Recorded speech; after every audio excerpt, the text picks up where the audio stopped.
Hello. Thank you so much for joining me today. How you doing? We're going to have some fun.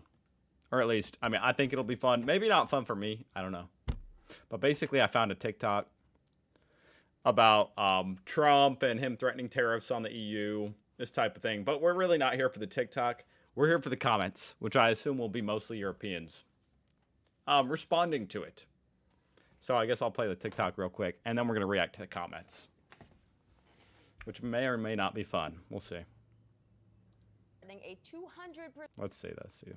Go back. President Trump is threatening a 200% tariff on European wine, champagne, and other alcohol. He says he'll impose that if the European Union goes forward with a tariff on American whiskey. Meanwhile, Canada's new retaliatory tariffs on U.S. goods went into effect at midnight. Alexis, what are economists saying about these new Canadian tariffs and this new threat from President Trump now to the EU? There is no shortage of things for investors to fret about once again today, and we're seeing it in stock futures now lower once again. In terms of these tariffs, let's start with Canada. It is pretty comical how terrible the stock market has done here in America, considering a lot of people who elected Trump here in America did it on the pretense that he would be just fantastic for the markets. Anyway. Tariffs, let's start with Canada. These are retaliatory tariffs that are targeting red states, states that are governed by Republicans, everything from whiskey to motorcycles to soybeans. The issue there is while they might not directly impact U.S. consumers, they can down the road if the tariffs are in place long enough, because those U.S. companies, their businesses will start to suffer. They may have to lay off workers. They may have to raise prices on U.S. consumers to make up for the loss in their exports. And then, of course, 200% tariffs against EU's alcohol, beer. I did say someone mentioning about how champagne, you actually can't get champagne from anywhere but France. So there's no, because, a lot of the idea from Trump is like, well, just make it here in America and it won't be tariffed. You can't make champagne. I mean, you can make bubbly wine, but you can't make champagne outside France. Isn't that right? At least that's what the person said. I think that's correct, right? Which was pretty funny. Just adding to the worry that these tariffs are going to implode inflation as we move forward. Okay. Time for the comments. Oh, but a woman president would be too emotional. So he's mad at them for what he started. Are we dead ass? Are we dead ass? Oh man, there's something so funny about hearing like Gen Z talk about this shit. And it being true, you know what I mean? They just use their little lingo. For anybody who's employed, dead ass just means serious. Like, are we serious? Anyway, it is true, isn't it funny? I guess Trump didn't expect any type of retaliation. He expected everybody, the rest of the world, to just like roll over. He's like, shit! What the hell? How dare you threaten us with tariffs? U.S. doesn't need champagne. Anyways, they don't have anything to celebrate. He's so emotional. Oh my God. If Trump's out there reading these comments, and he may not be reading the comments, but someone's reading them to him. And these piss him off. No one will travel to the U.S. again. Damn. I hadn't considered that. I wonder how this will all affect tourism. Because tourism is really great for the economy. Anybody's economy, when people come in from outside, it's like a really great export in a way. Basically just people bringing money into your country and spending it. In 2024, the U.S. travel and tourism market generated a record-breaking $2.36 trillion in economic contribution, and now the world is boycotting traveling there. LMFAO, good luck, USA. I wasn't sure where he was going with that, but okay, all right. I mean, I guess I do have to say, considering inflation, everything's breaking records. Nominally, in terms of USD, everything's breaking records. Because this right here is equivalent to 1.2 trillion, 5 years ago. But anyway, I agree with the sentiment. America is such a joke. Pretty straightforward. 1,800 likes. Damn. I do feel like that's a pretty common opinion right now in the world. If it wasn't already. a common opinion. It certainly is now. Yay! Canada has almost 300% tariffs on American dairy products. Canada is a joke, I fear. You know what?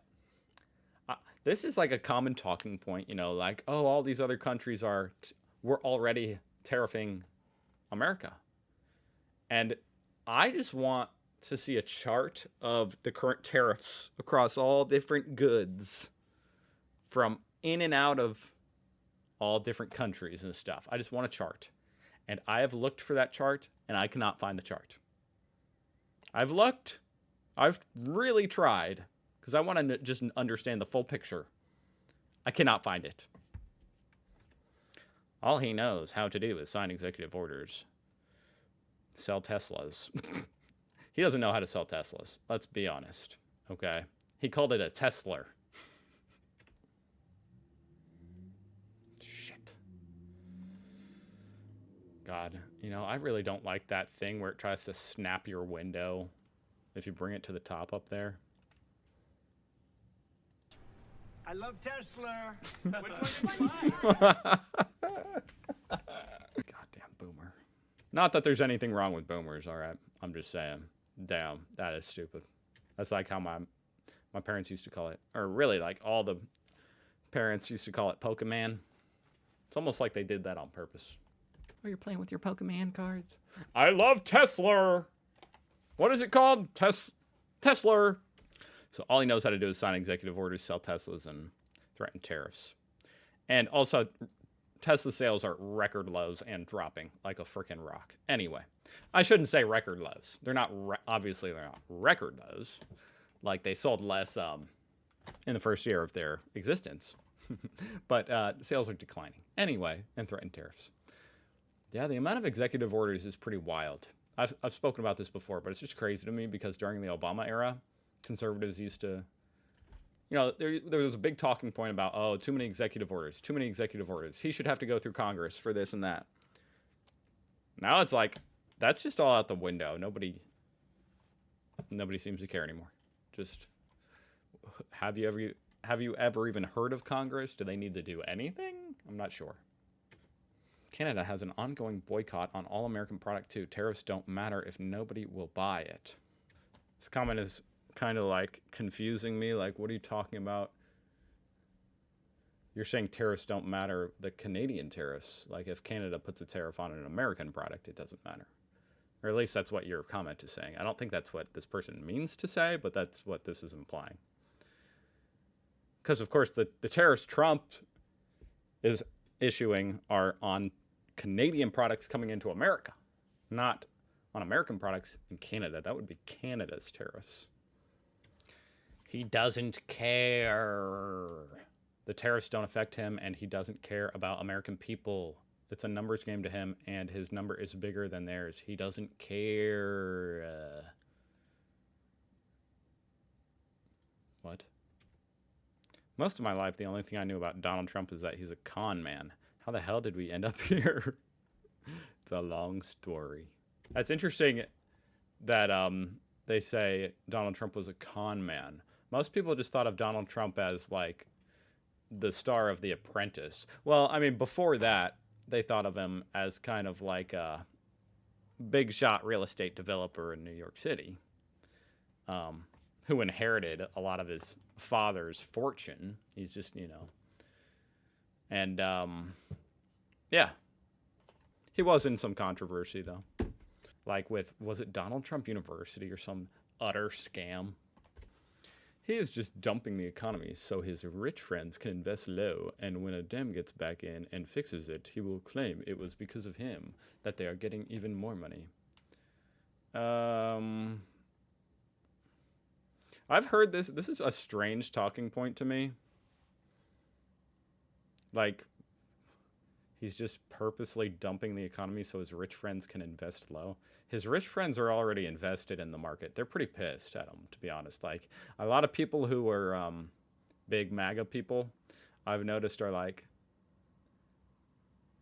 they're like, I mean, there's two different kinds of MAGA people. There's like rich people who just want to pay lower taxes and want, you know, assets to go up in value. And then there's like poor people who are like rural people who are like country people. Those are the two different types of MAGA people. But the first type of people are the ones that are like, Trump, are we sure about all this? Like, remember who gave you all those donations, okay? Because shit is not going the way we thought it would. I don't know what genius thought that tariffs, you know, adding friction to international trade is going to make stocks go up. I guess somebody thought that. But this, I mean, to be honest, this doesn't really make much sense. Like, I understand part of where they're coming from, but it's like, the last thing Trump wants is for the economy to crash under him and then go up during a Democrat's term. And he's going to be out of office, and he won't even be able to get back into office at that point. And he's going to be old as shit. No, he wants it to go up during his term. It's just not. His plan isn't working right now. This just sounds like sound advice if you're someone, you know, if you think a Democrat's going to be elected and you think that the Democrat is going to be better for the economy in 3 years, 3.5 years, then yeah, you should probably be buying into the stock market right now. Not financial advice. U.S. are going down. There is no coming back now. Damn. Correct. Damn, there's some serious, like, there's so much disdain for America right now in the world. Yay, Trump. Yes, and a lack of spelling doesn't help our case. He needs to stop the tantrum. I love this idea that Trump is, like, just having an emotional tantrum, because it's crazy, but it's kind of true. Like, you look at his social media, he's posting in, like, all caps. I mean, that's just how he's always been. But it's just funny calling it a tantrum. It's pretty sad, you know, thinking that's how far the presidency has sunk to where now they have tantrums like toddlers. I just had to say, I was reading some of these comments. I mean, I don't take TikTok comments too serious, you know what I mean? Like, it is what it is. If you do, then you're going to just be tearing your hair out all day. But he says he wrote Art of the Deal, and I just had to say, no, he didn't. That's a fact. He didn't. He had a ghostwriter. And the dude who wrote it, I believe, says that, like, he hugely regrets writing that. Now, he has tried to take credit for writing it, even though it's a fact that he didn't. It's actually getting more ridiculous by the day. Does he dream it up? He's the one that started this nonsense. That's got a lot of likes. That seems to be a common kind of sentiment, because it's obviously, you know, true. It seems like he started this, didn't expect any repercussions, and now he's pissed. So, there will be less demand, higher prices for the end consumers, and the U.S. hospitality sector, who runs on wines, champagnes, spirits, will see less revenue, etc. So, tanking U.S. businesses. I think that's pretty much fair. But that kind of sums it up. I mean, there will either be higher prices or lower margins for the companies selling the product. Either way, that's bad for business. Turns out when government just adds like an indiscriminate tax in the middle of a transaction, that's bad for growth and profitability. Yeah. Go forward, Europe. Okay. All right. I had my fun. Oh boy, what a disaster the world is in. But at least I can enjoy it from the comfort of my own home and react to it. I don't know. It's a real disaster, to be honest. I'm trying to make it like turn it into a positive thing. Hopefully it all turns out okay. I'll see you guys tomorrow. Thank you so much for watching.